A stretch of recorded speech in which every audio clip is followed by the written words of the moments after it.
कल हमने पढ़ा था साउंड के बारे में कि साउंड को जो है मीडियम की जरूरत होती है, और हमने जल तरंग के बारे में पढ़ा था।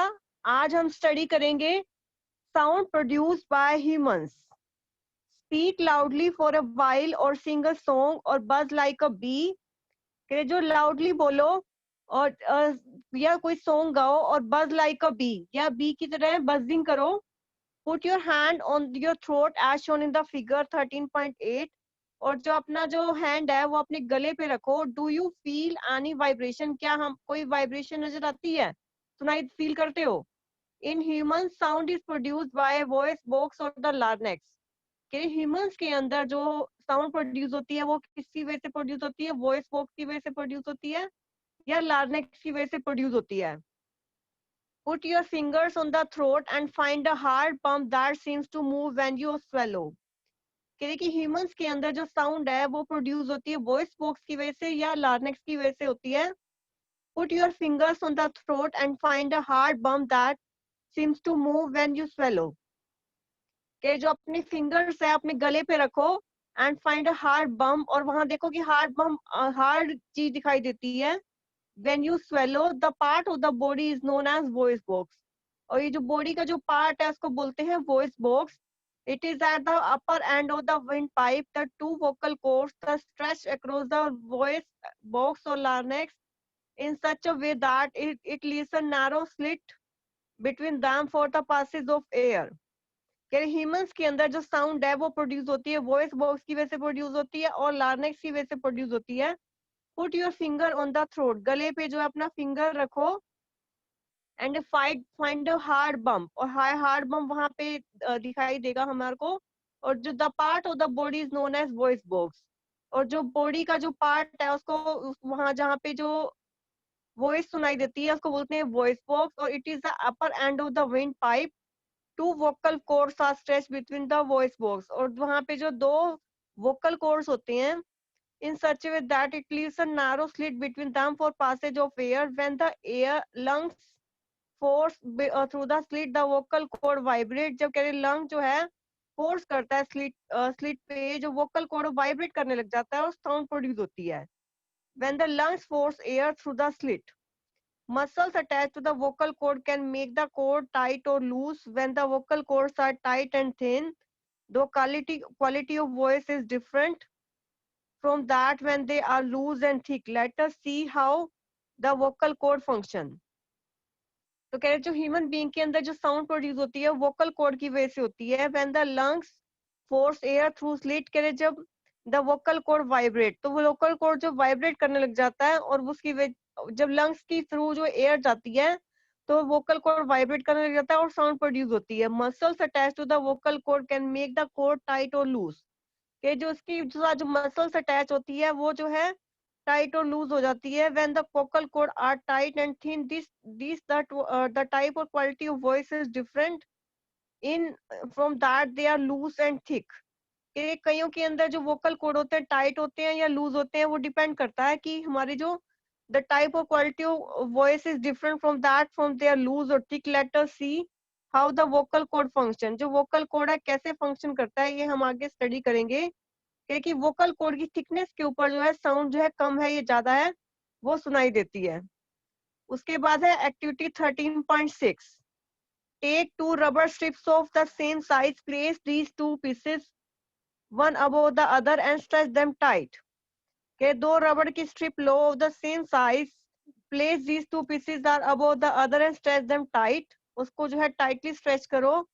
Now blow air through the gap between them as the air blows through the stretched rubber strip। कह रहे कि जैसे इसके अंदर एयर ब्लो करेगी stretched rubber strip पे तो वो साउंड सुनाई देगी। You can also make a piece of paper with the narrow slit। कह रहे हम जो पीस ऑफ पेपर से भी स्लिट बना सकते हैं, और जैसे फिगर 13.9 बी में दिखा हुआ है। Now blow through the slit and listen to the sound. कह रहे इसमें अब जो स्लिट में जो है हवा को पास करो और साउंड देखो आ रही है या नहीं आ रही है। Our vocal cord produce sound in similar manner. तो हमारी जो वोकल कोड है वो साउंड प्रोड्यूस करेंगे ऐसे ही जैसे हमारे जैसे इसने फिगर 13.9 ए बी में दिखाया हुआ है कि वोकल कोड कैसे काम करते हैं। तो 13.6 में क्या होता है कि दो रबर स्ट्रिप देंगे सेम साइज के, Place the two pieces one above the other and stretch them tight. दो रबर स्ट्रिप अगर सेम साइज के लेंगे तो उसको जो है हमने स्ट्रेच करना है टाइटली और उसके अंदर हवा पास करनी है। जैसे ही वो हवा पास करेंगे रबर स्ट्रिप पे तो साउंड प्रोड्यूस होगी। You can also take a piece of paper with a narrow slit. कह रहे हम नैरो स्लिट से जो है पीस ऑफ पेपर से भी नैरो स्लिट बना सकते हैं और हाथ में फिंगर में ले सकते हैं और जब उसको बजाएंगे तो आवाज सुनाई देगी। तो our vocal cord produce sound in a similar manner. तो कह रहे जैसे हमारे वोकल कॉर्ड भी इसी तरीके से ही हमारे साउंड प्रोड्यूस करते हैं, जैसे जिसमें फिगर ए और बी में दिखा हुआ है कि हमारे जो पेपर से जो है साउंड प्रोड्यूस हो रही है। The vocal cord in man are about 20 millimeter long. In women are about 15 millimeter long. Children have very short vocal cord. This is the reason why the voice of man, women and children are different. कि the vocal cord जो man के अंदर 20 millimeter long होता है और women के अंदर 15 millimeter long होता है, तो children have very short vocal cords. जो चिल्ड्रंस का वोकल कोड है बहुत कम छोटा होता है, इसी वजह से जो है मैन वीमेन और चिल्ड्रन की जो वॉइस है बिल्कुल डिफरेंट होती है। तो वॉइस जो है किसके ऊपर डिपेंड करता है कि वोकल कोड की जो लेंथ कितनी है। तो वोकल कोड की लेंथ के ऊपर जो है वॉइस जो है डिपेंड करती है कि वो मैन की है या विमेन की है या चिल्ड्रन की है। उसके बाद है sound needs a medium for propagation. When you call up your friend who is standing at a distance, your friend is able to hear your voice. How does the sound propagate or travel to her? कह कि when you call up your friend who is standing up at a distance, your friend is able to hear your voice. How does the sound propagate to travel to her? कि sound कैसे travel करेगी, हम ये study करेंगे। और sound को चलने के लिए एक मीडियम की जरूरत होती है, वो हम 13.3 में स्टडी करेंगे। When you call up your friend who is standing up at a distance, क्या कि जब हम अपने फ्रेंड को कॉल करते हैं जो काफी डिस्टेंस पे है, your friend is able to hear your voice.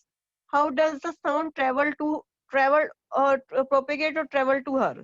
कि साउंड जो है कैसे प्रोपेगेट करती है और कैसे ट्रेवल करती है, हम ये आगे स्टडी करेंगे। फिगर 13.7, टेक अ मेटल और ग्लास टम्बलर। कह एक ग्लास का एक टम्बलर लो, make sure that it is rainy, make sure that it is dry. कि ऐसा होना चाहिए कि बिल्कुल सूखा होना चाहिए। Place cell phone in it, इसके अंदर एक सेल फोन रख देना है। Remember that cell phone must not be kept in water, कि सेल फोन को जो है याद रखना कि जो सेल फोन है must not be kept in water, कि उसको वाटर के अंदर नहीं रखना। Ask your friend to give a ring on this cell phone from another cell phone, listen to the carefully, इसको अच्छे से केयरफुली लिसन सुनना है। Now surround the rim of the tumbler with your hands. Put your mouth on the opening between your hands. Indicate to your friend to give a ring again. Listen to the ring while sucking air from the tumbler. Does the sound become fainter as you suck air? Remove the tumbler from your mouth. Does the sound become loud again? तो इसमें हमने कह रहे कि जो sound को चलने के लिए एक मीडियम की जरूरत होती है, इसके लिए हम एक एक्टिविटी करते हैं कि ग्लास टम्बलर लेंगे और ऐसा ग्लास टम्बलर लेना चाहिए कि जो बिल्कुल सूखा हो। Place a cell phone in it, इसके अंदर सेल फोन रख देंगे। Remember that the cell phone must not be kept in water, ऐसे याद रखना है कि जो सेल फोन है must not be kept in, की सेल फोन जो है पानी में नहीं रखवाना चाहिए। Ask your friend to give a ring on this cell phone from another cell phone. अब जो फ्रेंड को बोलो टू रिंग देगा एक सेल फोन से दूसरे सेल फोन पे। अब उस रिंग को जो है केयरफुली लिसन करो। Now surround the rim of the tumbler with your hands, put your mouth on the opening between your hands. हमने मेटल और ग्लास टम्बलर लिया हमने, make sure that it is dry, वो बिल्कुल सूखा होना चाहिए और बिल्कुल पानी नहीं होना चाहिए। Ask your friend to give a ring on this cell phone from another cell phone. एक सेल फोन से दूसरे सेल फोन पे रिंग दो, उसको केयरफुली जो है लिसन सुनो। Now surround the rim of the tumbler with your hands, और अब अपने हाथ से उसको जो है surround the rim of the tumbler with your hands. Put your mouth on the opening between your hands. अब जो एक हमने क्या लेना है, एक टम्बलर लेना है, उसके बीच में जो है जो उसमें टम्बलर को हमने इसके मुंह पे रखना। Listen to the ring while sucking air from the air. अब उसको आवाज सुनाई देगी हमें, listen to the ring while sucking air from the tumbler, does the sound become fainter as you suck air, remove the tumbler from your mouth, does the sound becomes loud again. कि जब हमने tumbler में हमने जब आवाज सुनाई देगी, फिर हमने टम्बलर को हटा दिया, फिर देखो कि आवाज आ रही है या नहीं आ रही है, ये देखेंगे कि साउंड हमारी फेंटर बन रही है या जो हमारी जो लाउडली बन रही है। तो हम इसको ऑब्जर्व करेंगे। Can you think of an explanation? Is it possible that decreasing amount of air in the tumbler has something to do with the decreasing loudness to the air? Can you think of an explanation? Is it possible that the decreasing amount of air in the tumbler had something to do with the decreasing loudness of the ring?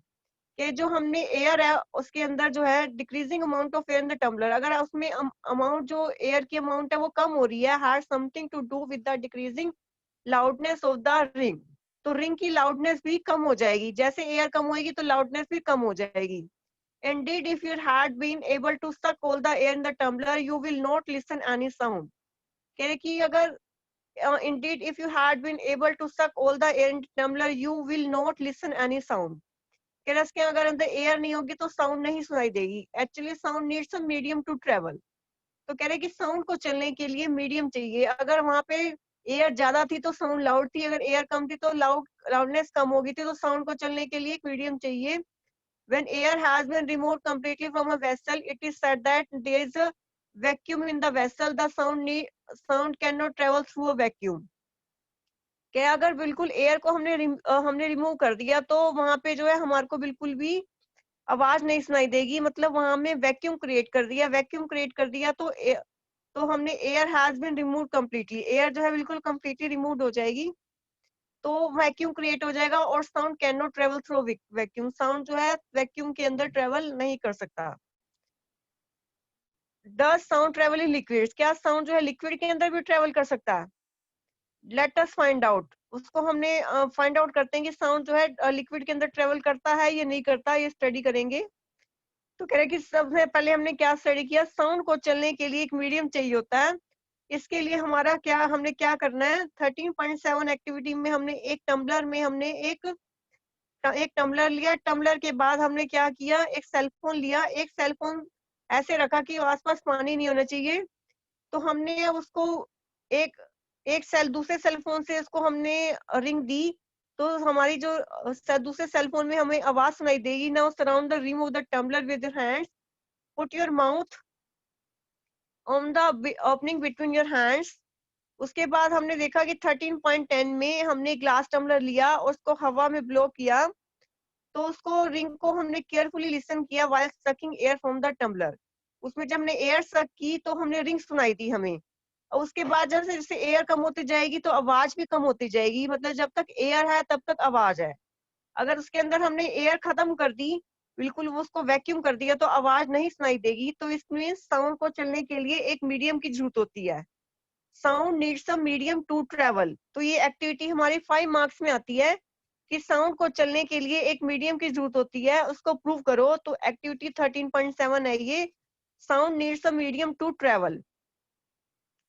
उसके बाद है activity 13.8, take a bucket और bath tub.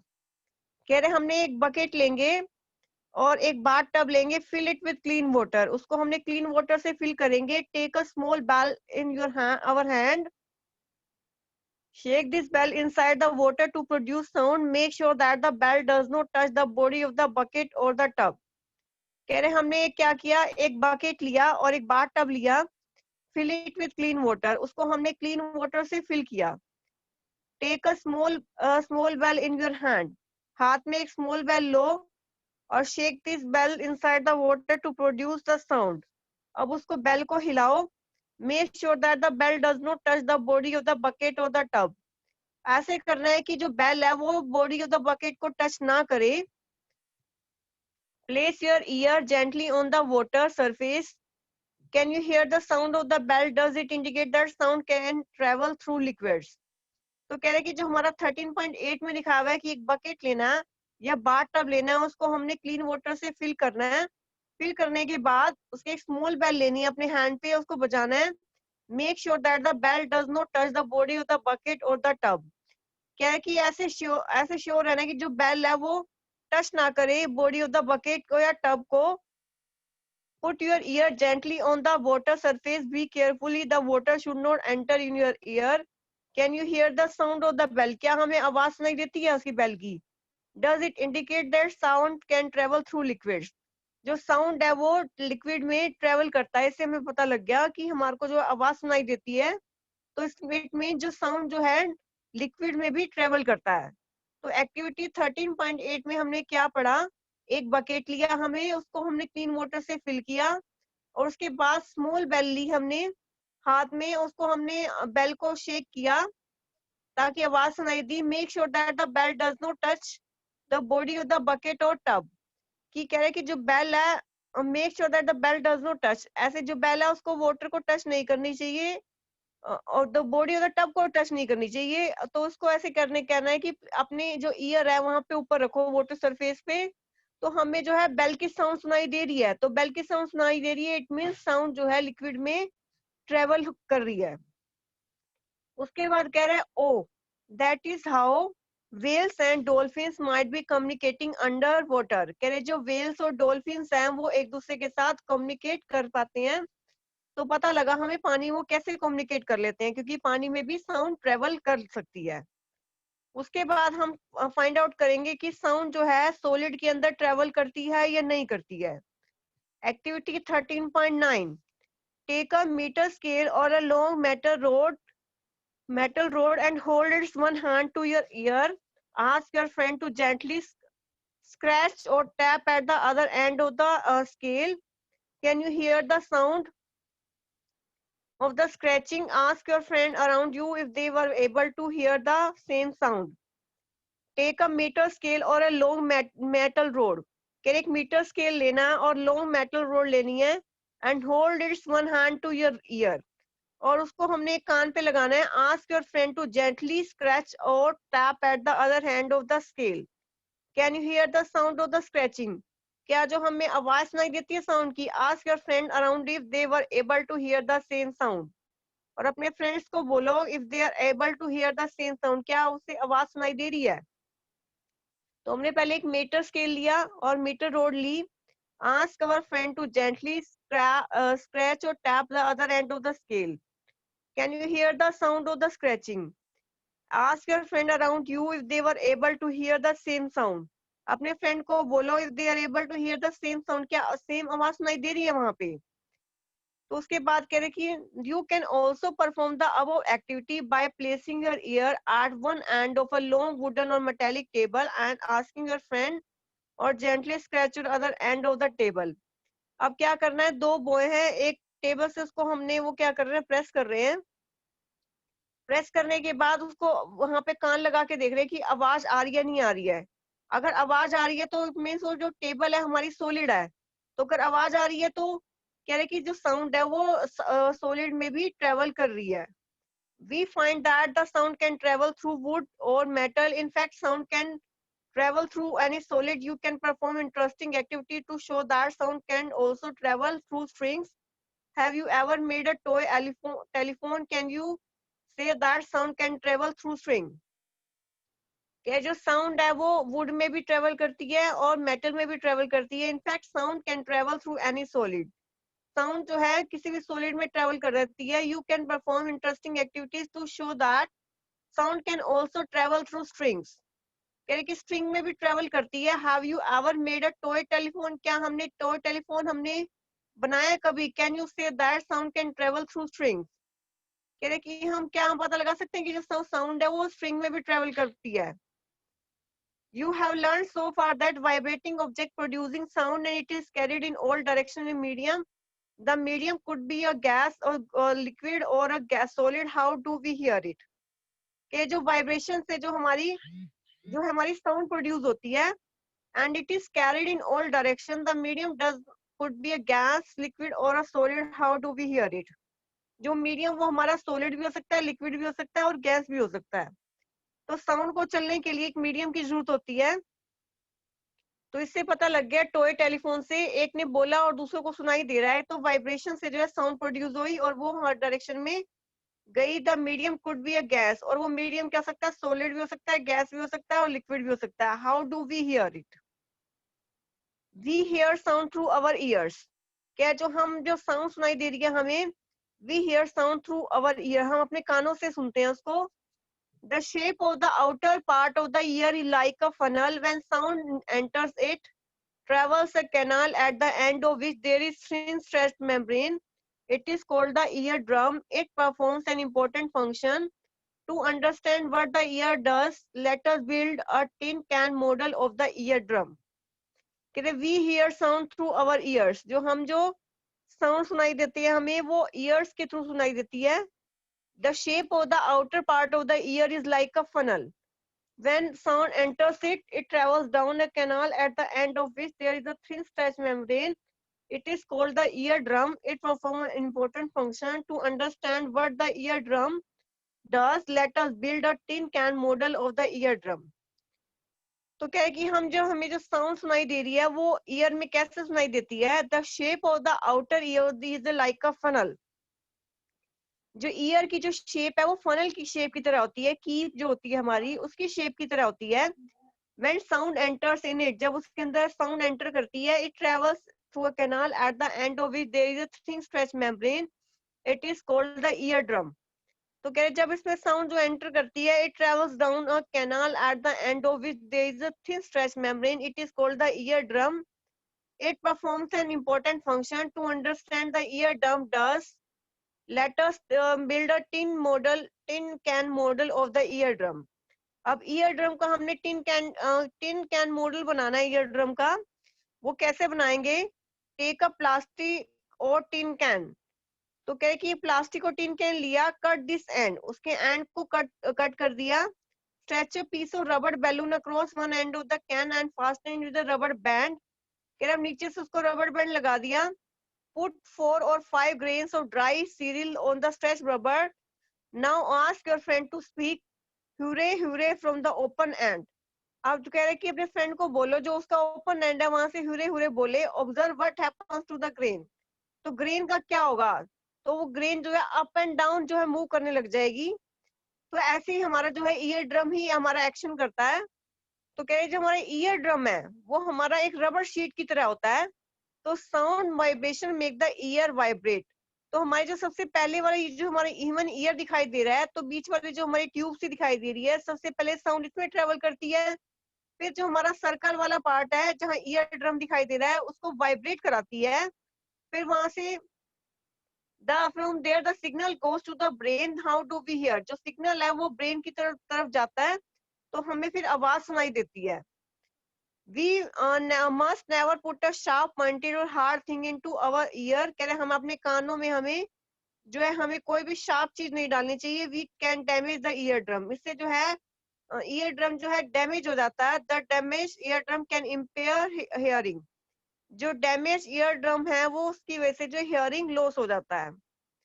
उसके बाद है amplitude, time period and frequency of vibration. We have learn that to and fro motion of object is known as vibration. के जो to and fro motion होता है इसको बोलते हैं वाइब्रेशन। और जो इस टाइप के मोशन को बोलते हैं हमारा oscillatory motion. You have already learnt in earlier classes about the oscillatory motion and its time period. The number of oscillation per second is called frequency of oscillation. तो कह रहे जो number of oscillation per second है उसको बोलते हैं frequency of oscillation. Frequency is expressed in hertz. Frequency को हमने hertz में लिखते हैं और इसका symbol जो है Hz है। और जो frequency जो है हमारी इसको हम किसमें मेजर करते हैं? hertz में मेजर करते हैं। The frequency of 1 hertz is 1 oscillation per second. If an object oscillates 20 times in 1 second, what could be its frequency? A frequency of 1 hertz in 1 oscillation per second. If an object 20 times in 1 second, what would be its frequency? तो हमने किसी की भी frequency निकालनी है तो हमने क्या करना है? ऑसिलेशन डिवाइडेड बाय जो टाइम है हमारा, वो हमारी क्या होगी? फ्रीक्वेंसी। तो कह रहे कि फ्रीक्वेंसी क्या होती है? द नंबर ऑफ ऑसिलेशन पर सेकंड। एक सेकंड के अंदर कितनी ऑसिलेशन होगी? जैसे कह रहे हैं कि 20 टाइम्स 1 सेकंड में, तो 20 फिर इसकी फ्रीक्वेंसी होगी। कह रहे you can recognise many similar sound with seeing the object producing them. How is it possible? These sounds must be different to enable to recognize them. However, what factors make them different? Amplitude and frequency are two important property of any sound. Can we differentiate sound on the basis of their amplitude and frequencies? तो कह रहे दो sound wave में जो amplitude और frequency है बिल्कुल अलग अलग होती है, तो हमारे को हम जो डिफरेंशिएट कर सकते हैं, we can differentiate sound on the basis of their amplitude and frequency. तो दो साउंड वेव की हमें एम्पलीट्यूड देखेंगे और फ्रीक्वेंसी देखेंगे, तब हम पता लगा पाएंगे कि हमारे पास ये कौन सी साउंड है। अब जो हमारा जो नेक्स्ट टॉपिक है लाउडनेस एंड पिच, और उसके बाद हमारा है ऑडिबल और इनऑडिबल साउंड्स, उसके बाद है नॉइज पोल्यूशन, और इसके जो हमारे कोजेज हैं नॉइज पोल्यूशन के, ये हम नेक्स्ट लेक्चर में स्टडी करेंगे। आप एक बार पढ़ा है उसको एक बार रिवाइज करते हैं।